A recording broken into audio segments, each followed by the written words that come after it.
linguagem mesmo, ele não vai ter esse domínio mais, a pessoa vai repetir várias vezes a mesma pergunta, ela chega, qual é o seu nome? E no mesmo instante já faz essa pergunta, não tem uma distância, assim, virar as costas e voltar e fazer a pergunta, não, no mesmo momento, não tem um tempo para isso. Né? Então, primeiramente são essas. Quer dizer, vamos juntar o que você está falando, Andréa, com o que a Márcia também estava aqui falando, explicando para nós.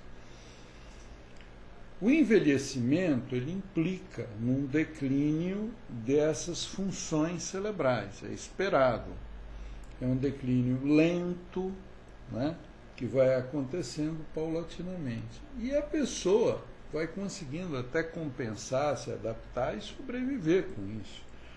Só que no caso do Alzheimer, esse declínio ele se acentua muito, né? Ele tem um grau de comprometimento nessas funções cerebrais que começam a ser sentidas pelas pessoas. As pessoas começam a perceber com muita notoriedade que está acontecendo alguma coisa. Aquela pessoa, a gente poderia dar até um exemplo, aquela pessoa que vai guardar o ferro elétrico dentro da geladeira.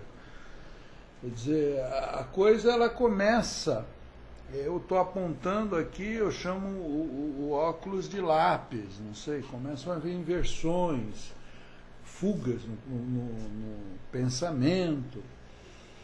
Quer dizer, e você tocou num ponto também muito importante a ser considerado, que é a questão não só da memória, mas que vai acontecendo uma modificação no humor da pessoa, né? E isso é uma coisa interessante, porque muitas pessoas são até diagnosticadas erroneamente como tendo um estado de alteração de humor na linha da depressão, a princípio, né? Sim, e às vezes também tem a depressão junto com a demência, né? Isso. Pode acontecer, porque no começo ainda a pessoa consegue ter essa percepção, né? Então ela vê que algo está errado ainda. Então isso pode também gerar um quadro de depressão. Quer dizer, nós precisamos ficar de alerta quando um familiar nosso, né, na terceira idade, por volta dos 70 anos, um pouco menos, um pouco mais, começa a apresentar uma depressão meio inexplicável, né? É importante a gente aventar também a possibilidade de uma avaliação neurológica, uma avaliação neuropsicológica, que nós vamos falar mais adiante.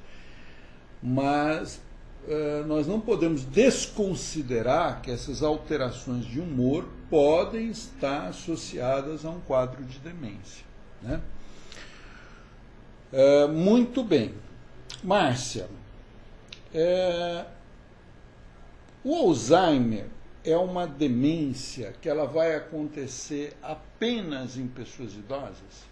Pois é, né, assim, todas as pesquisas já tinham apontado há muito tempo que a partir dos 65 anos, né, esse adoecimento ele poderia acontecer. E todas as pesquisas e todos os tratamentos apontam para isso. Porém, nós já temos casos, né, de pessoas que começaram a desenvolver o adoecimento até com a idade de 40 anos.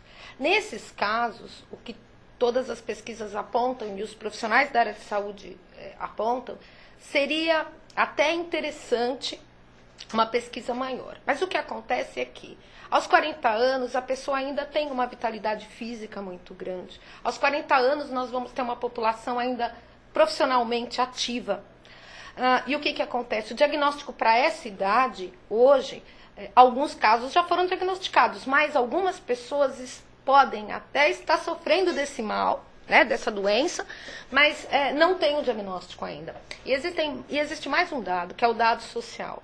Essa pessoa ela está profissionalmente ativa, muitas vezes ela está dentro de um ambiente conjugal, nem todos ainda têm os filhos crescidos.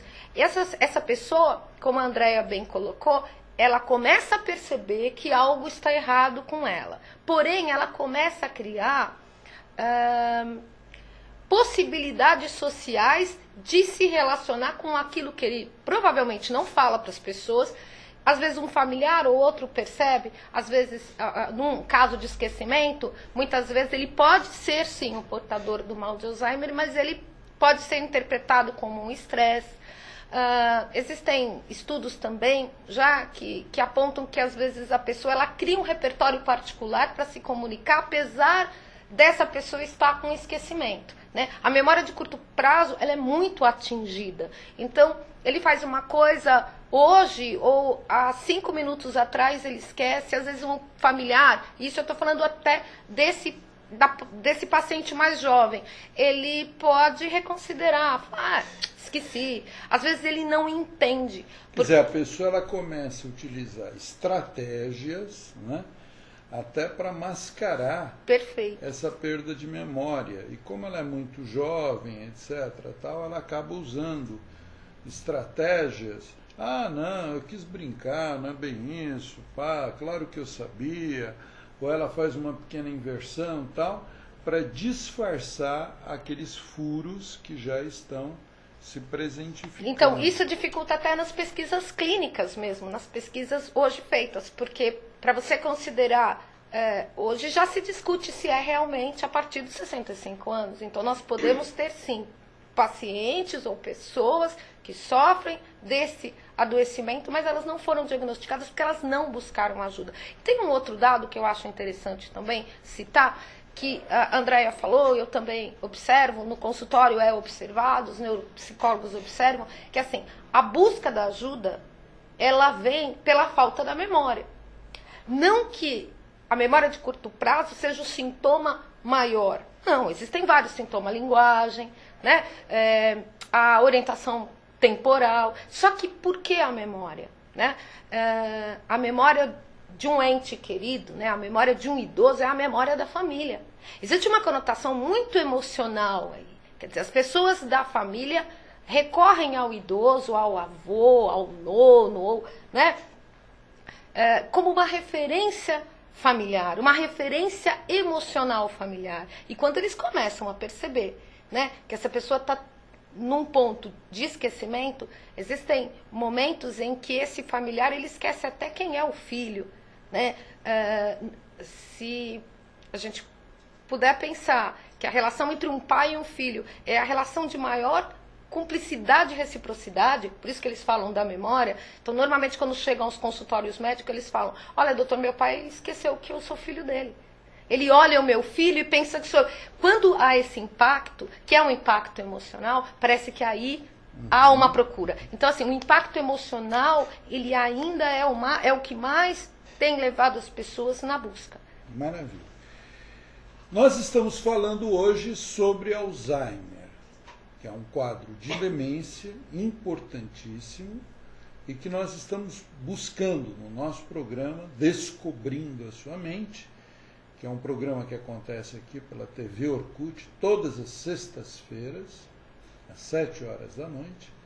Nós estamos procurando investigar a questão do Alzheimer e compreender, né, as sequelas, as consequências e o que nós podemos hoje fazer para ajudar um portador de Alzheimer.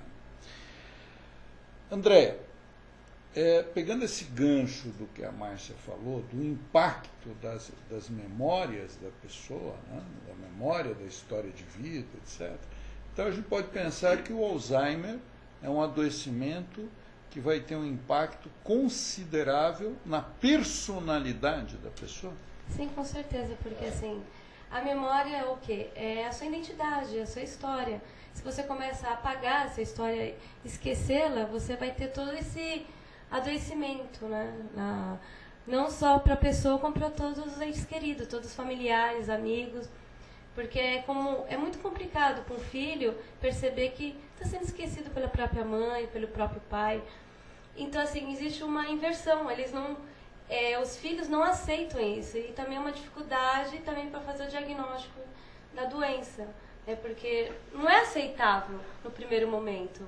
Quer dizer, é muito doloroso, porque às vezes a gente pensa em memória, a gente pensa muito em memória ligada a coisas externas, né? Lembrar o objeto, o nome, não sei mais o quê. Mas a memória são, como vocês bem estão colocando aqui, tanto a Márcia como